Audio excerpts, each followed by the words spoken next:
Olá, meus amores! Bem-vindos a mais um vídeo aqui desse canal. E hoje nós vamos falar, como vocês viram já no título, sobre os melhores livros no ano, tá? Bom, essas foram as minhas melhores leituras. E por incrível que pareça, 4 delas eu fiz com o clube e apenas uma eu fiz individualmente. Então eu estou muito animada, porque o clube vem me trazendo muitas leituras importantíssimas. E tem horas que eu fico me perguntando se talvez essas leituras não sejam tão relevantes para mim, justamente porque eu faço com a companhia de vocês. E também porque acabo tendo que estudar bastante e comentar cada página com vocês, e talvez por isso esse livro entre mais na minha memória, fique mais gravado de uma forma que eu compreenda mais o contexto geral, compreenda mais a importância da narrativa, e assim eles fiquem então gravados na minha cabeça, tá? Bom, talvez seja por isso, ou talvez porque 3 deles são super clássicos da literatura, né? Então, vamos começar para não deixar vocês ansiosos, nem esse vídeo gigantesco. Então, pega a vinheta e vamos lá!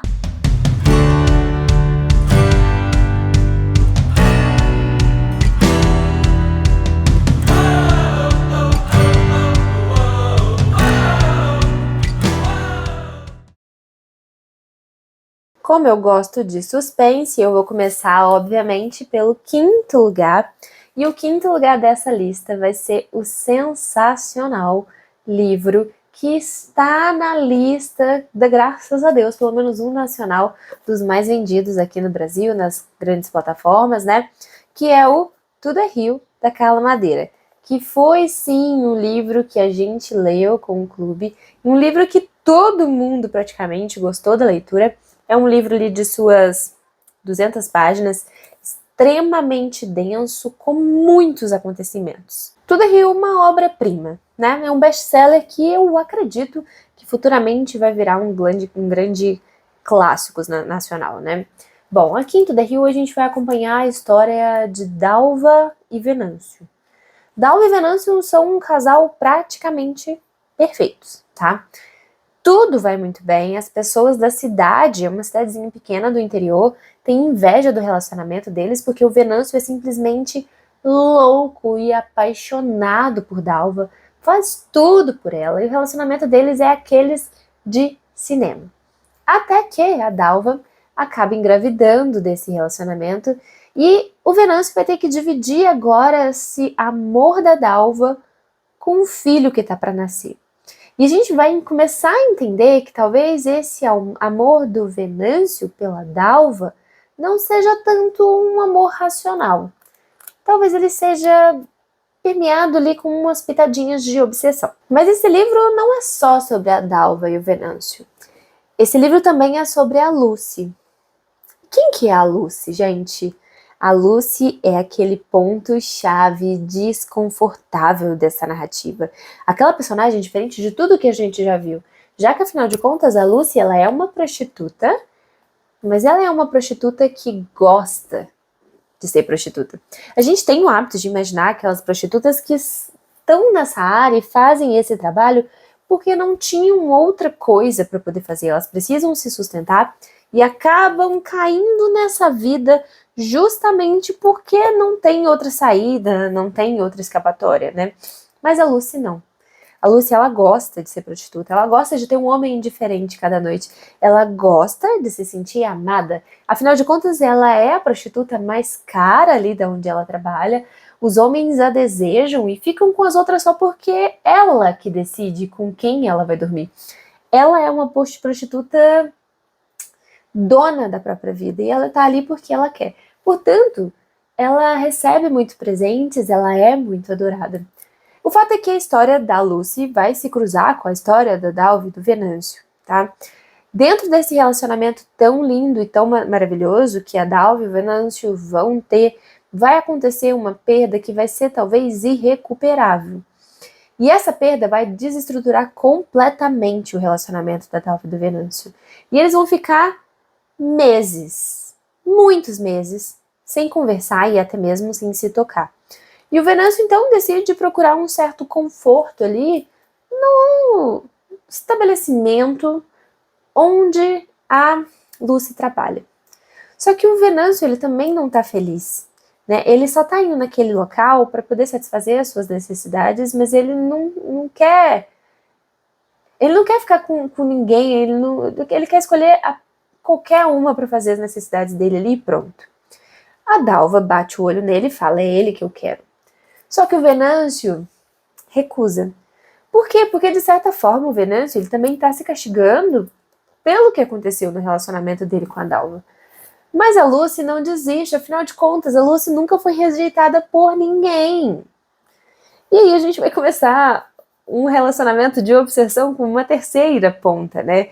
A Lucy, que vai ser obcecada pelo Venâncio, que é obcecado pela Dalva, e a Dalva tá meio perdida ali, sem rumo, depois desse grande desastre que aconteceu. Gente, é incrível. E o nome do livro, Tudo é Rio, faz muito sentido, porque tudo acontece como um grande fluxo, né? Como se a correnteza estivesse levando a gente. São 180 páginas que a gente consegue conhecer o passado, o presente e até se bobear o futuro de cada um desses personagens no final. Porque é muito bem escrito, é contagiante a narrativa, a gente quer saber o que vai acontecer, a gente não quer deixar para depois. Inclusive, foi muito difícil, assim, uma sentada, eu li metade do livro e a gente tem um cronograma para ler esse livro, acho que era em 3 semanas, foi realmente bem difícil, porque eu queria saber o que ia acontecer com a Dalva, com o Venâncio, com a Lucy, porque é incrível a forma que a Carla Madeira escreve. Então, se eu posso deixar uma recomendação de um livro nacional para vocês, é o Tudo é Rio, da Carla Madeira. Foi o único que eu li da autora. Esse ano eu pretendo ler pelo menos mais um livro dela. Ela tem um que chama Véspera e A Natureza da Mordida, né? Mas, assim, gente, se você puder, dê uma chance para esse livro. Não é um livro para menor, né? Tem uma linguagem um pouco mais vulgar, aquela coisa um pouco mais. Afinal de contas, a gente está falando de uma prostituta que fala sobre a profissão dela com tranquilidade, porque para ela aquilo ali é a paixão da vida dela, né? Então, é um livro diferente que vai fazer a gente pensar de outra forma. Fica aqui a recomendação, é o meu 5º lugar. E se o meu 5º lugar tá tão incrível e eu gostei tanto como eu tô falando pra vocês, imagina as minhas outras posições, né? E em 4º lugar, a gente vai ter mais uma vez um livro nacional. Dessa vez foi um livro que eu não li pelo clube, tá? Eu conheci esse livro graças à Tag Curadoria que me enviou esse ano, que é um livro da Socorro Alcioli, que se chama Oração para Desaparecer. É um livro recente dela, publicado esse ano, tá? O livro mais famoso da Socorro Alcioli se chama Cabeça do Santo. Eu nunca li. Esse também é o primeiro livro que eu li dela. E eu fiquei simplesmente fascinada pela história desde os primeiros capítulos. No primeiro capítulo já, uma mulher nua, sem cabelo, sem memória, tá simplesmente saindo da terra. A gente não sabe se essa mulher foi enterrada viva ou o que aconteceu com ela. A gente só sabe que ela foi tirada daquela terra ali e ela não lembra de nada do que aconteceu. Aos poucos, essa mulher vai começar a falar, porém ela não consegue se lembrar do próprio nome, ela não consegue se lembrar de onde veio. E a partir daí a gente vai começar a entrar cada vez nessa história, tentando entender um pouco quem é essa mulher, né? A gente vai começar a entender que as pessoas que tiraram ela dessa terra foram para esse lugar especificamente porque foram avisadas que dali viria uma mulher. E a gente começa a entender que ela não é a primeira que ressurgiu do nada. E que as coisas são um pouco mais complicadas do que realmente a gente imagina, porque é como se essa pessoa que estivesse saindo da terra, em algumas situações elas saem da água e de outros lugares, elas tivessem tido uma segunda chance. Elas morreram no local onde elas estavam e renasceram nesse outro lugar, como se elas tivessem mais ou menos ressuscitado mesmo. Essa mulher não consegue lembrar nada sobre ela. O único traço que a gente sabe da sua origem é que ela é brasileira, afinal de contas ela fala o português do Brasil. E ela voltou nesse outro lugar que é em Portugal, que se chama Almofala, uma cidadezinha do interior. E essa família que resgatou essa mulher vai começar a explicar para ela os acontecimentos, vão dar a ela um caderninho e vão falar para ela, olha, essas pessoas que voltam, a gente costuma chamar de ressurretos, né? Eles voltam e com o tempo eles acabam lembrando as coisas, o que fez eles virem parar aqui, através dos sonhos. Então você tem que anotar nesse caderninho aqui tudo que você sonhar, porque a partir de um certo momento você vai conseguir saber quem você era e vai entender a sua jornada que te trouxe até aqui. Mas essa mulher ela não consegue lembrar, né? Então ela vai viver nessa família ali que acaba recebendo ela, que não tem para onde ir muito bem. Ela vai receber um nome dado para essas pessoas, que ela não consegue lembrar o nome. Nos sonhos delas, ela só vê a imagem de estrela marinha, cavalo marinho, ela não sabe muito bem, ela não consegue recuperar essa memória, ela tá um pouco perdida. E ela fica vivendo aquela vida ali, tentando recuperar uma vida que ela não lembra, mas também não conseguindo viver a nova vida que ela tá tendo, porque ela não consegue desapegar daquelas lembranças, né? Então a gente vai ter um dilema muito interessante de abandonar a vida antiga para viver a vida nova, mas ao mesmo tempo uma tentativa de recuperar as memórias dessa mulher. A gente vai começar a entender, né, que toda essa questão de ressurretos fazem parte de uma espécie de religião, algo tipo uma seita, né? Onde as pessoas acabam reaparecendo. Existem famílias que são responsáveis por esses ressurretos, que vão lá ajudar esses ressurretos até recuperarem essa memória. Isso não é um acontecimento único com essa mulher. E a gente vai começar a ficar curioso, tentando entender o que é isso, o que está acontecendo. Gente, este livro é simplesmente sensacional. Eu vou ler um pedacinho da sinopse aqui para vocês, ó. Nesse outro tempo, em um país estranho, ela conhece Jorge, e o encontro entre os dois parece delinear um novo destino à sua frente. Ainda assim, ela precisará lidar com as imagens que, vez por outra, assombram sua mente, lembranças pouco nítidas de um amor perdido e de pessoas de um lugar muito distante. Ao finalmente familiarizar-se com a realidade imposta, porém, a mulher é confrontada com uma verdade incontornável. É impossível seguir sem saber de onde se veio.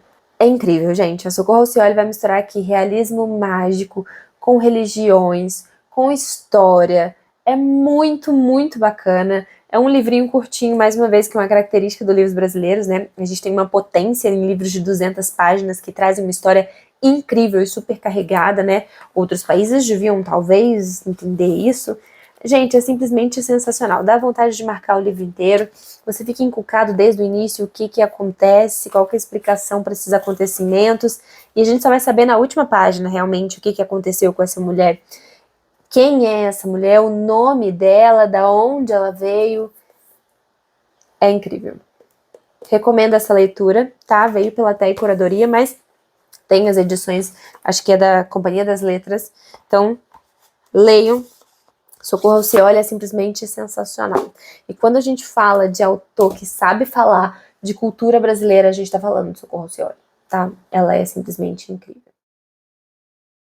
Em terceiro lugar, gente, a gente tem um livro que eu já tô militando por aí durante vários vezes que eu falei sobre ele, né? Eu acredito, inclusive, que tem resenha aqui no canal dele. Eu falei bastante dele na retrospectiva do clube, que tá disponível aqui também, tá? Caso vocês queiram assistir. Que é o incrível O Sol é para Todos, da Harper Lee. Gente, que livro sensacional. Sensacional. Você não tem vontade de largar as páginas, você se apaixona pelos personagens, você tem vontade de dar a mão para eles e ajudar tudo que está acontecendo. Então, vamos lá. Eu vou contar para vocês a sinopse. O Sol é para Todos vai se passar em uma cidade fictícia, que se chama Maycomb. É uma cidade no sul dos Estados Unidos. O livro vai se passar durante a Grande Depressão, tá? Que é importante aqui para a narrativa, já que as famílias nenhuma realmente estão bem de vida ou têm muito dinheiro. Uma época que o racismo no sul dos Estados Unidos era legalizado, né? As pessoas podiam ser racistas, inclusive era estranho quem não era racista, né? Aqui a gente vai acompanhar a história da Scout, que é uma jovenzinha, e é ela que vai contar a história. A gente vai ter tudo isso aqui na visão dessa menina de 9 anos. E o irmão dela, o Jen, que são filhos do Atticus. O Atticus, ele é um advogado e ele vai ser contratado para defender um homem negro que foi acusado de estuprar uma mulher branca. Então vocês só imaginem Um homem que vai defender um negro acusado injustamente em uma sociedade racista, que já tinha julgado, acusado e encontrado o culpado sem prova nenhuma, simplesmente pela cor da pele dele. O mais interessante é que a gente vai acompanhar aqui como isso vai ser dolorido para essa família, né? Como a família do Atticus, justamente por ele estar defendendo esse homem, vai sofrer com racismo, vai sofrer com preconceito. O quanto o Scout, que é uma criança, e o Jen vão sofrer pelo pai delas estarem defendendo este homem, né?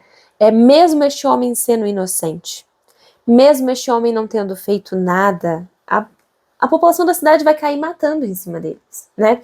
E o mais interessante é que a gente tem aqui, além, obviamente, de uma crítica social, um livro que fala contra o racismo, a gente também tem um livro que fala sobre moralismo, né?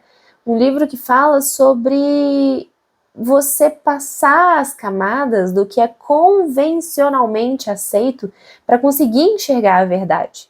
A gente vai ter um livro que vai explorar os limites da compaixão. É mais ou menos isso, né, gente? E aí a gente vai acompanhar esse pai dessas crianças, como essa cidade vai ficar indignada porque ele aceitou defender esse homem. Como o Atticus já sabe que perdeu o caso, mas ainda assim vai fazer de tudo para defender o rapaz. Gente, esse livro é incrível. Quando chega no julgamento dele, então, é assim, sensacional. A gente fica indignado. Indignado. Indignado como a cor da pele faz tanta diferença. E a gente tá falando, né, de uma época que não é tão antiga assim, né? Incrível, gente. Vou tentar ler um trechinho para vocês só entenderem o que tem aqui. Estou só defendendo um negro. Ele se chama Tom Robinson. Ele mora naquele pequeno assentamento atrás do lixão da cidade. Frequenta a igreja de Calpurnia, que conhece bem a família dele. Cal diz que eles são boa gente. Scout, há coisas que você não tem idade para entender, mas estão comentando pela cidade que eu não devia defender esse homem. É um caso muito peculiar. Só vai a julgamento no verão. Se você não devia defender esse homem, por que está fazendo isso? Por vários motivos, respondeu Atticus. O principal é, se eu não fizesse isso, não poderia andar de cabeça erguida na cidade. Não poderia representar o condado na Câmara. Nem poderia exigir que você e Jen fizessem alguma coisa. Ele está defendendo esse homem simplesmente porque é o certo a se fazer. E é isso. Apesar de ninguém enxergar, é o certo a se fazer. Contra a família, contra as pessoas da cidade. E o mais interessante é que as pessoas da cidade nem querem saber se ele é culpado ou não. É porque ele não pode afrontar um homem branco dizendo que o homem branco é mentiroso. É mais ou menos isso. Gente, leiam. Leiam, só isso que eu posso falar pra vocês. É sensacional. É um clássico, mas não é difícil de ler, afinal de contas a gente tá falando de um livro narrado com todo esse peso de narrativa para uma criança de 9 anos. Né? Então, leiam, por favor, leiam, vale muito a pena. E o segundo lugar foi ocupado e preenchido por um russo, que nós também lemos com o clube, que é o incrível Crime e Castigo, do Dostoiévski. Gente, que livro sensacional, foi uma jornada grande, quase 500 páginas que a gente leu num único mês, e que livro perfeito. Perfeito em vários âmbitos, perfeito em sua crítica social, perfeito em sua complexidade, perfeito em sua avaliação da alma humana, perfeito em tantos pontos que, apesar de ser um pouco parado, ainda assim é uma leitura que você não consegue largar. Aqui a gente vai acompanhar a história de Raskolnikov, um estudante pobre de São Petersburgo que se considera muito inteligente. Ele acredita ser realmente extraordinário no nível de grandes chefes como Napoleão ou Hitler, inclusive. E qual que é a grande questão disso? Bom, para ele, gente, esses grandes homens, né, eles conseguem fazer grandes mudanças na sociedade justamente porque eles não sentem culpa se tiverem que assassinar algumas pessoas durante o processo. Por isso que eles cometem grandes assassinatos, grandes chacinas, matam tantas pessoas, não pagam por isso e muito menos sentem peso na consciência, porque eles têm uma visão muito para frente da grande maioria da sociedade, né? Eles não, a gente, pobres humanos, a gente não enxerga que qualquer coisa errada que a gente cometa aqui, por mais que a gente, meros mortais, não entende que talvez seja necessário cometer uma pequena atrocidade para poder conseguir um futuro melhor. A gente não sabe lidar com isso. Então, se a gente assassinar alguém, a gente vai ter uma profunda culpa, um profundo remorso, não vai conseguir conviver com isso e vai acabar tendo que pagar sobre esse assassinato ou essa crueldade que a gente fez, porque a gente é só pessoas comuns. A gente não nasceu para grandes mudanças. Mas as pessoas que nasceram para grandes mudanças, elas matam e não têm nem peso de consciência, porque elas sabem que fizeram o melhor. E como Raskolnikov se acha tão extraordinário, ele quer testar essa teoria. Ele vai matar alguém para poder comprovar que ele realmente é extraordinário. Isso não é spoiler porque tá no título, né? A gente tem o crime e aí o castigo desse crime, né? Então ele tá devendo um dinheiro para uma mulher que acaba, uma senhora bem rabugenta, insuportável, que penhora, né, os itens das pessoas ali dessa cidade, desse bairro que é muito empobrecido, paga uma mixaria muito pequena realmente do que o valor do que o produto valeria. Resumindo, ela não é uma boa pessoa para poder, né, penhorar os itens, e se a pessoa não vai pegar no tempo que ela estipulou, ela vende o item da pessoa, e às vezes é um item que a pessoa tem muito valor, dá muito valor, e deixou penhorado ali só porque realmente precisava de dinheiro para comer ou pagar alguma conta, coisa do tipo. Isso, gente, é bastante complexo, porque a gente tem que pensar que realmente essa mulher prejudicava uma grande parcela da população daquele bairro, porém também ajudava com o dinheiro, apesar de não ser uma ajuda genuína, já que ela sempre saía ganhando. O Raskolnikov então decide que vai assassiná-la. Planeja a sangue frio, fica enlouquecido com isso, ele fica meio alucinado até cometer o ato. Isso faz com que ele faça as coisas meio impensadas, né, sem programar direito. Ele vai lá e assassina essa mulher. Não vou contar como, que isso aí seria spoiler, mas isso é um fato. E aí depois, a grande questão é, se ele sentir remorso com isso, quer dizer que ele não é um grande homem. Agora, se ele fizer esse assassinato e sair de lá de boa, quer dizer que ele é sim extraordinário e que grandes mudanças vão acontecer pela mão dele. O fato é, gente, que a gente vai ter um castigo aqui e talvez esse castigo não seja unicamente da justiça, né? Então, muitas águas vão rolar nesse livro, são 500 páginas e é uma obra de arte. Eu vou ler mais um trechinho para vocês entenderem aqui, ó. Só para vocês pegarem o ritmo da narrativa. Prezadíssimo senhor, começou quase solenemente. Pobreza não é vileza, é uma grande verdade. Sei também que bebedeira não é virtude, verdade ainda maior. Mas a miséria, prezadíssimo senhor, a miséria é mesmo vileza. Na pobreza ainda conservamos a dignidade dos nossos sentimentos inatos. Mas na miséria, nunca, nem ninguém. Na miséria não nos correm com um pau, varrem-nos a vassourada da companhia humana, para que seja ainda mais insultuoso. E é justo, já que na miséria eu estou pronto a ser o primeiro a insultar-me a mim próprio. Daí a bebedeira. É mais ou menos esse tipo de raciocínio que vocês vão encontrar aqui. Realmente o Dostoiévski era um gênio. Eu já li um outro livro dele, O Idiota, mas esse aqui ficou a quilômetros luz frente de O Idiota. O Idiota eu nem gostei tanto, mas esse aqui realmente valeu a pena cada página de leitura. É uma reflexão sobre a alma, sobre a índole humana, sobre moralidade, sobre culpa, sobre redenção. É sensacional. Fica aqui a minha dica, a minha recomendação do meu segundo lugar. Mas, Ana, se o seu segundo lugar está tão fabuloso, qual será o primeiro?